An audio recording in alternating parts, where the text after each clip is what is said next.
Hey guys, Nick Stoy with Stoy Wood Design, and welcome back to the channel. We are on part 2 of our 2-part series where I show you how I constructed this entry hall tree built-in.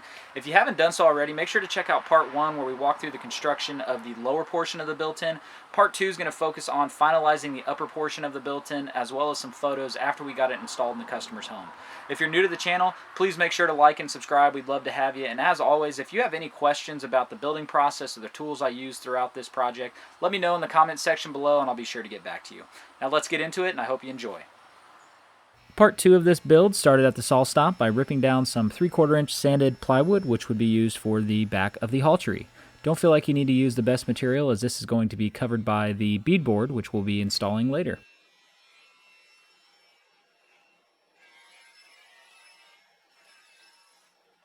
With the back of the hall tree cut to its final dimension, it was time to lay out the side supports and cubbies for this project. For this portion, I used my Incra Precision T-Rule to help lay out the thickness of my 3/4 inch material. This also helped me with pre-drilling for drywall screws, which you'll see in the next scene. If you're interested in this Incra Precision T-Rule, I'll have a link in the description.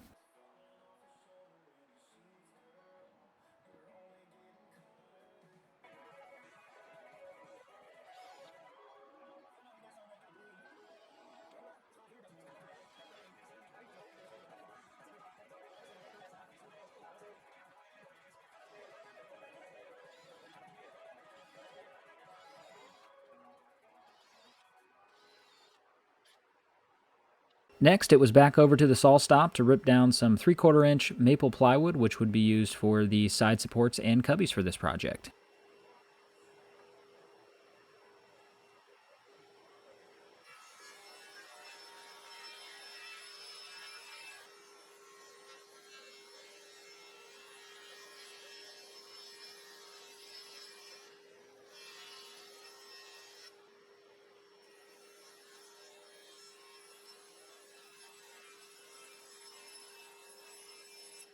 With the maple plywood cut down to its final width, it was over to the Bosch miter saw to get it cut down to its final length. As you can see here, the panel was actually a little wider than what my miter saw could handle, but if you're careful and lift straight up, you should be able to get a few more inches out of your blade.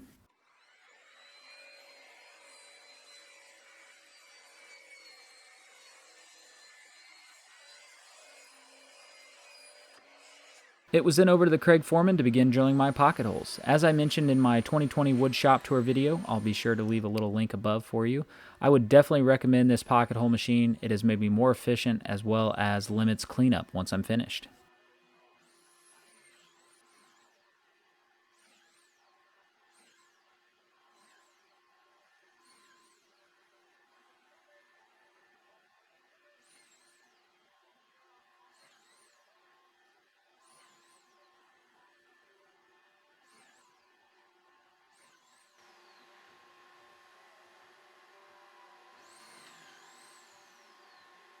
Next, I did a little more pre-work by laying out where my cubby would be connecting to the vertical supports. This would just help me ensure everything is lined up and flush when I begin sinking my pocket holes.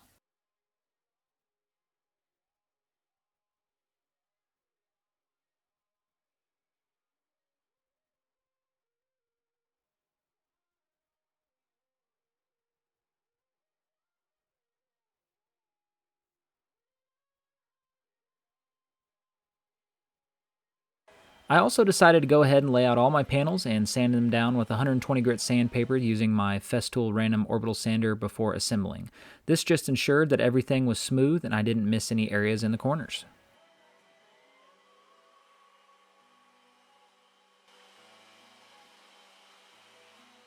With all the sanding and prep work complete, it was time to move on to assembly. First, I attached one side support along with the upper portion of the hall tree using glue and 1¼ inch pocket hole screws.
As you can see here, by leaving off the side support for the haul tree allowed me access to install the vertical supports for the cubby.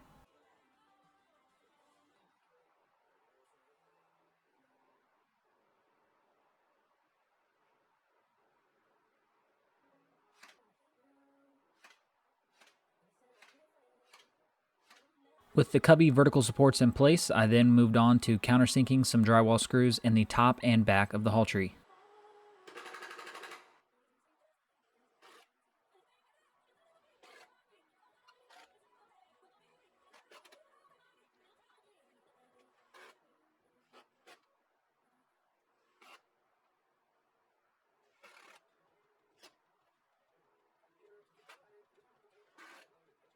Next, I use a straight edge to trace my 3/4 inch material onto the base of the cubby before attaching in place, and then moved on to securing the left side of the haul tree.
With the frame of the haul tree constructed, I moved on to breaking down some select pine boards, which we use for the trim on the back of the unit.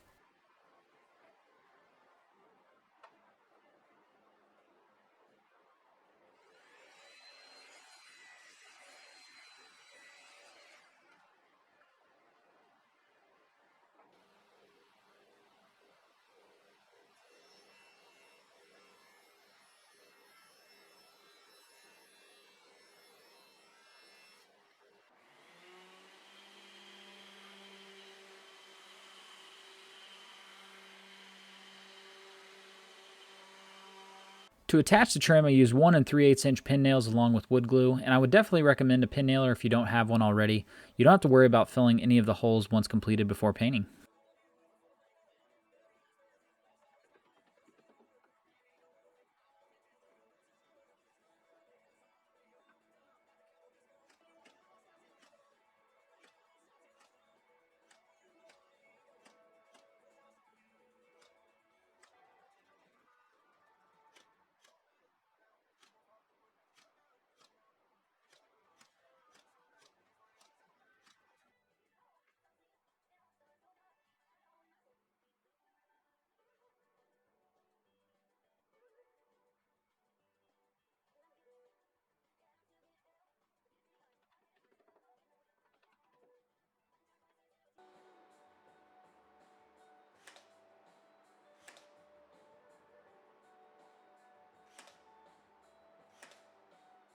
With the trim secured and evenly spaced, I moved on to breaking down some beadboard which would be attached to the back of the built-in.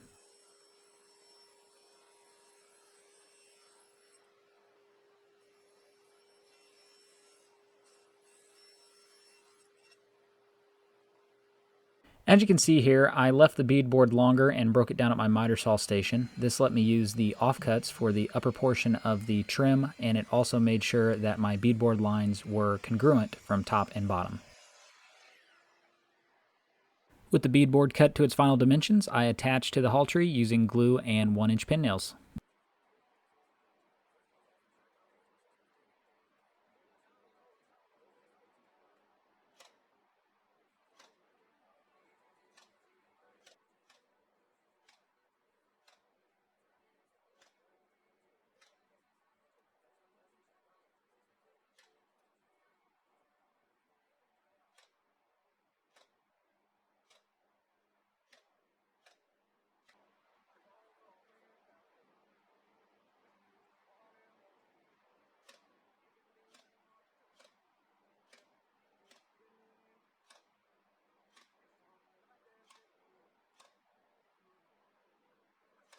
Next, I moved on to constructing the face frame for the haul tree. As you can see here, I used 1x2 select pine boards, which I broke down at the miter saw station, followed by drilling pocket holes with my Craig Foreman.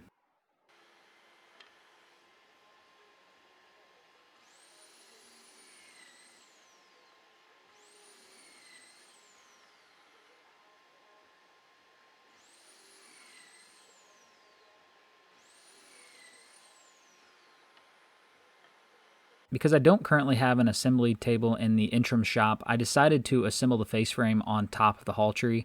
As you can see here, I flipped it upside down. This allowed me to get my spacing by using the cubbies, as well as gave me some support when screwing in my pocket holes.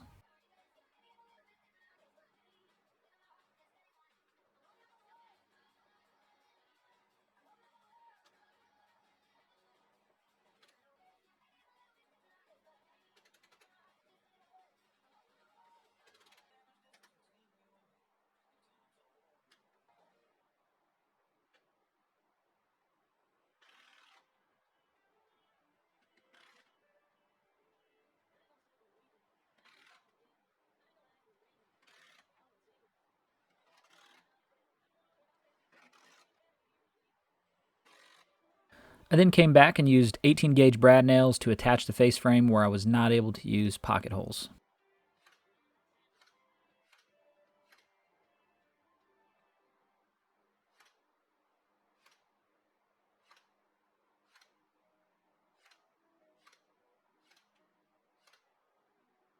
With the upper portion of the haul tree finally complete, I moved on to sanding everything down with 120 grit sandpaper using my Festool 5-inch random orbital sander.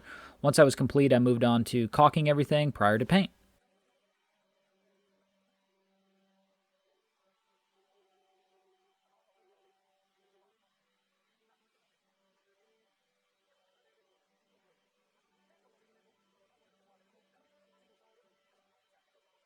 And here's a quick clip of me applying Sherwin-Williams Emerald using my Erlex paint sprayer.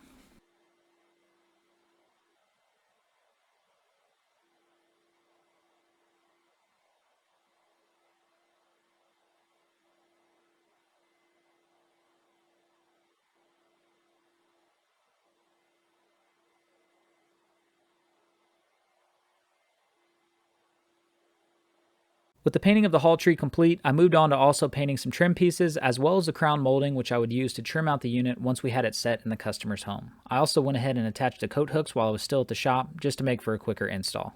Here are a couple photos once we had the install complete. I really loved the outcome of this and the customer was super happy. Well, with that, this concludes our two-part series. Hopefully you found these videos beneficial and it inspires you to want to get out there and create something like this yourself. I also want to send a huge thank you to everyone on YouTube. I'm happy to announce we have reached 1,000 subscribers. I'm still not sure how that's possible, but it's because of people like you. It makes me want to push out more content, so thank you so much. If you have any questions, please let me know in the comments section below. And I would say if you haven't done so already, I encourage you to follow us on Instagram. I can't post videos here daily, but I do like to stay up to date on Instagram with things I'm working on in the shop. So it's a great way to follow along and see what I'm working on. As always, my name is Nick Stoya with Stoya Wood Design, and thanks for watching.